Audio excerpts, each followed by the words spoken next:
Shalom. First and foremost, I want to give all praises, honor, and glory to Yahweh, Bahasham, Yahweh Shai, Bahasham, Rakha Kodash. Double honors to the elders and the apostles of Great Millstone, and peace and blessings to the elect. And this is an article from ZeroHedge.com, which says Iran's nuclear weapons weeks away. And pretty much, when you go into this article, it deals with the Biden administration and how they haven't really been doing much to try and get Iran back into the nuclear deal. All right, which they ended up leaving, I believe, the 2015 nuclear deal. All right, um, which ultimately was the will of the Heavenly Father. All right, because as the days go on and these prophecies draw nearer and nearer, the Lord is removing, all right, those obstacles in the way, okay, of in the way of these prophecies coming to pass.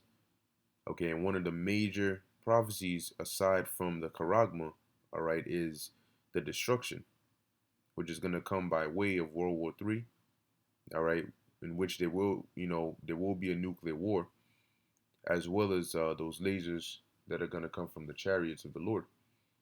Okay, but I'm going to skip to the main part, the important part, because in here they just go on about, the Biden administration and how really these European countries are more concerned.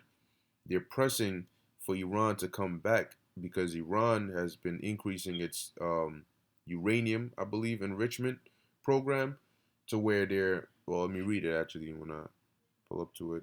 Um, Here we go. Now it says here, as Iran's nuclear policy, however, is not set by the president or its foreign minister, this declaration sounded like just another excuse by the regime to buy time and advance enrichment. It is, of course, Iran's supreme leader, Ayatollah Ali Khamenei, who enjoys the final say in Iran's nuclear and foreign policy issues. At the moment, the Iranian regime is reportedly 8 to 10 weeks away from obtaining the weapons grade materials necessary for a nuclear weapon. All right, weapons. All right, so um, they're that close, in essence, to getting a nuclear weapon. All right. It says Iran has violated all of the guidelines set in the JCPOA. And I forgot exactly the acronym for that, but let's see. JCPOA, the Joint Comprehensive Plan of Action. Okay, it says known commonly as the Iran nuclear deal is an agreement on the Iranian nuclear program reached in Vienna on July 14th, 2015. But hold on one second. Wasn't this already done away with though? All right. And I believe it was the US that pulled out of the deal. Okay?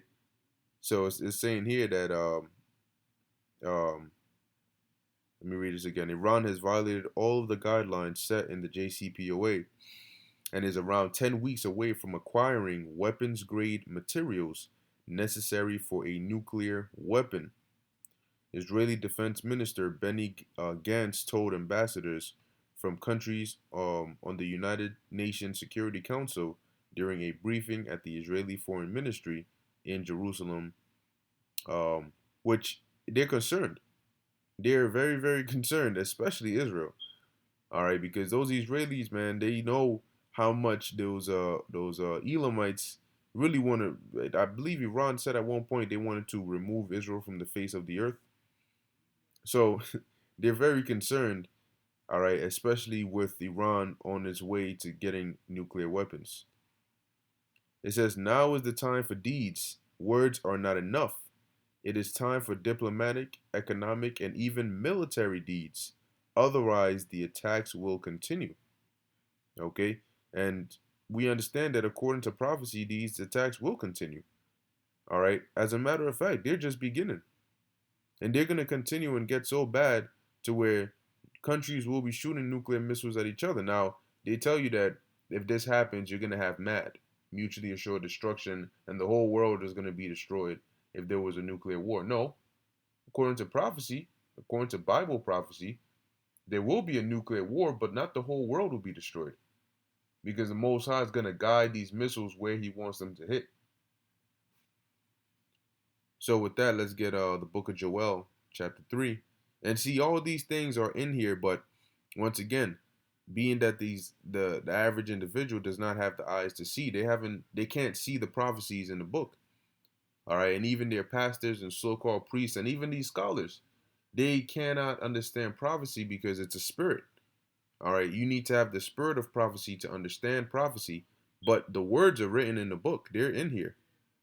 You just have to know how to identify them. So this is the book of Joel, chapter 3, verse 9.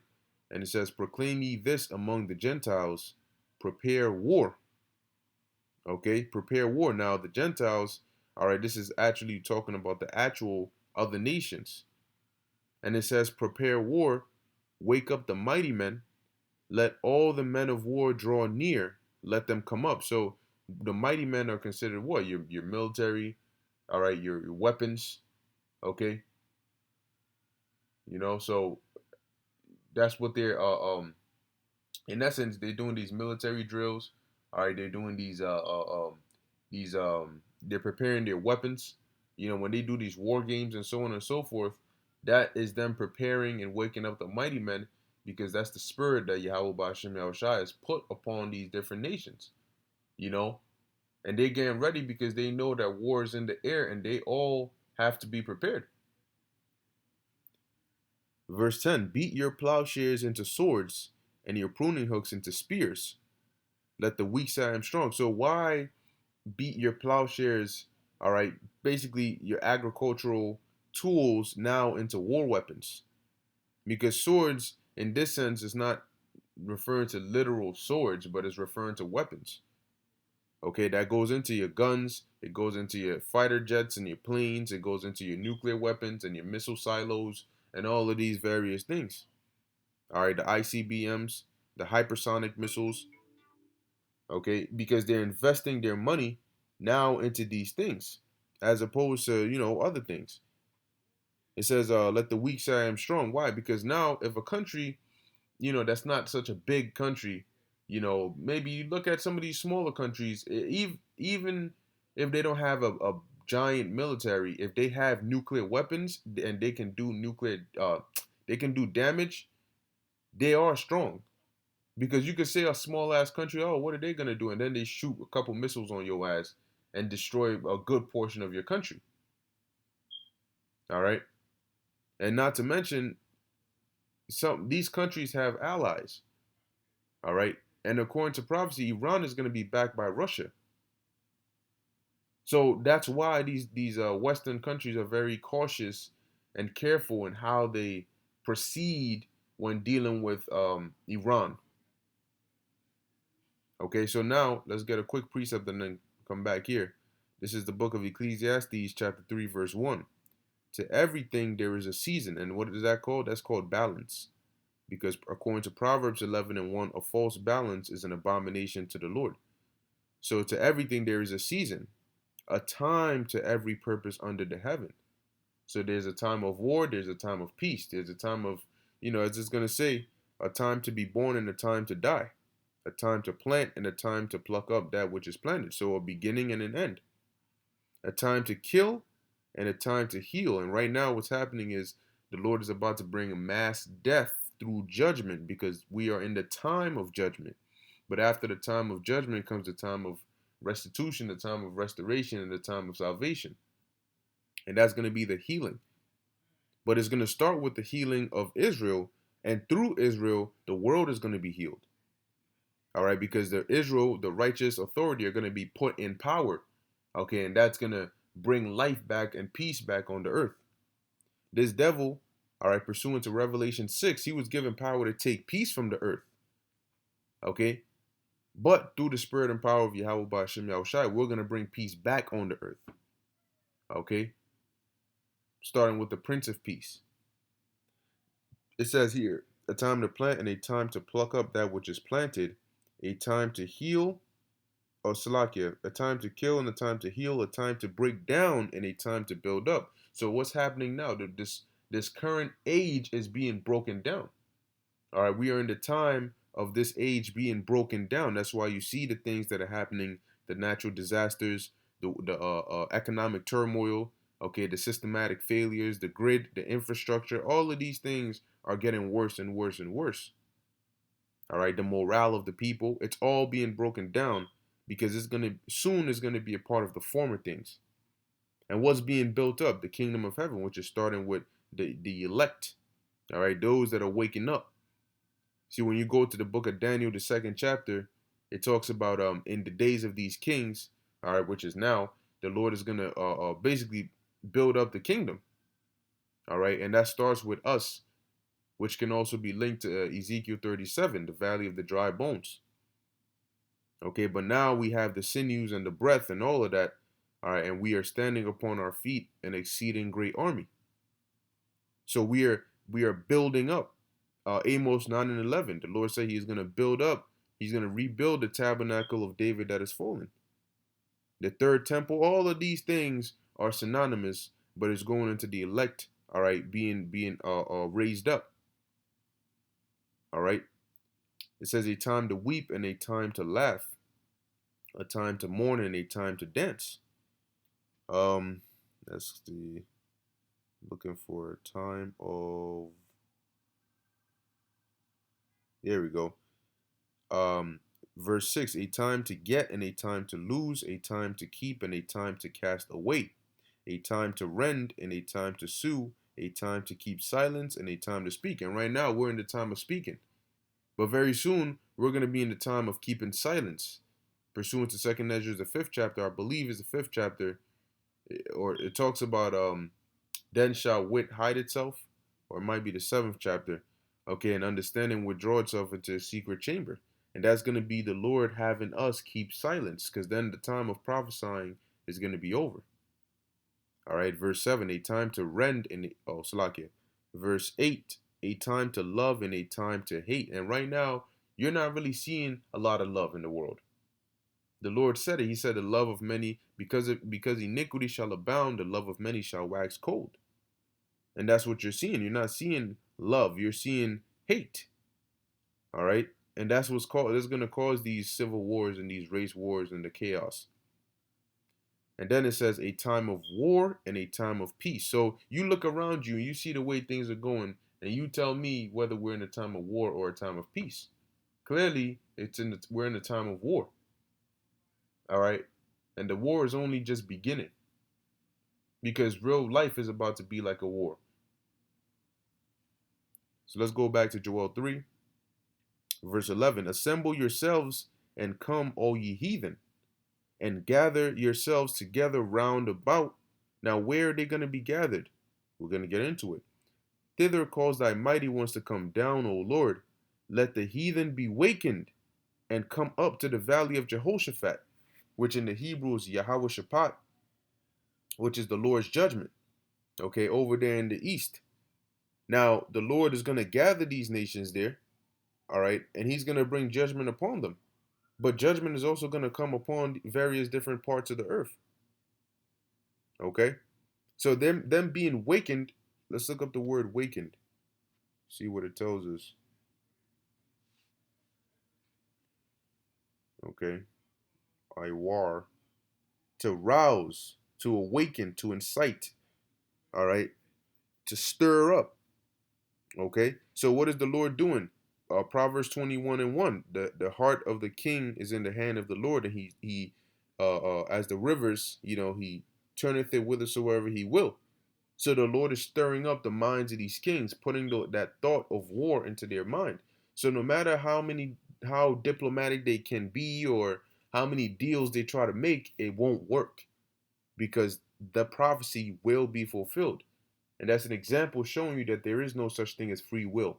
Because even if these world leaders wanted to avoid a war, the war is still going to happen. And the Lord is going to use them to do it. You're going to do it. All right. It says, for there will I sit to judge all the heathen round about. Put in the sickle for the harvest is ripe, and the sickle is the sharp, sickle that they will use to, to reap. Okay. It says, come, so the harvest is ripe, showing you that the time now is ready for these judgments to be fulfilled. These prophecies have been prophesied since thousands of years ago. All right. And each time they were mentioned and the visions were given, it was a part of it being planted, but now the harvest is ripe. It's time for these prophecies to come to pass, to spring. He says, come get you down, all right, for the press is full. Meaning the either the oil press, the wine press, wherever it is, it was like somewhat designed like a pit in a way. All right, not a super deep pit, but enough where it can hold the liquid from escaping. And they would put all the grapes or the olives in there, and you would trample upon it, step on it. All right, so it says, "Get you down." All right, come up in here, for the press is full. It says the fats overflow, and I don't. This isn't talking about fat, as in like, you know, cow fat or body fat. I believe this is talking about the. Let's see. Yeah, wine press. Okay, so dealing with the grapes and the wine, not actual physical, fat as we know it. It says overflow, for their wickedness is great. Multitudes, multitudes in the valley of decision. For the day of the Lord Yahweh Bahasham Yahweh Shai is near in the valley of decision. So when you come back here and you're hearing about these talks, Iran is a couple of weeks away from nuclear weapons. Okay, the peace in the world is being shaken, and in these various countries you have division going on. All right, now you have a lot the Republican, I think RNC, Republican National Committee or something along those lines. They're saying they're gonna sue Biden. They're saying they're gonna come against his mandates. So you're gonna have people standing up. You're gonna have sedition. You're gonna have uprisings, and it's not gonna be just among the common people. You're gonna have politicians and people who are supposedly in high powers that are gonna be against this. All right. So you're getting ready to see some real heavy opposition, okay, and some real violent times. But this is prophecy. So let's finish it off here in Joel 3, verse 15. The sun and the moon shall be darkened, and the stars shall withdraw their shining. The Lord also shall roar out of Zion, and utter his voice from Jerusalem, for the heavens and the earth shall shake. But the Lord shall be the hope of his people and the strength of the children of Israel. All right, and that's exactly our mindset. Okay, the Lord is our hope and our strength. And notice it says the strength of who? The children of Israel, not the whole world. And even amongst the children of Israel is going to be amongst the elect. All right. So with that, I hope you were edified. In closing, I want to give all praises, honor, and glory to Yahweh, Bahasham, Yahweh Shai, Bahasham, Racha Kodash. Until next time, Shalom.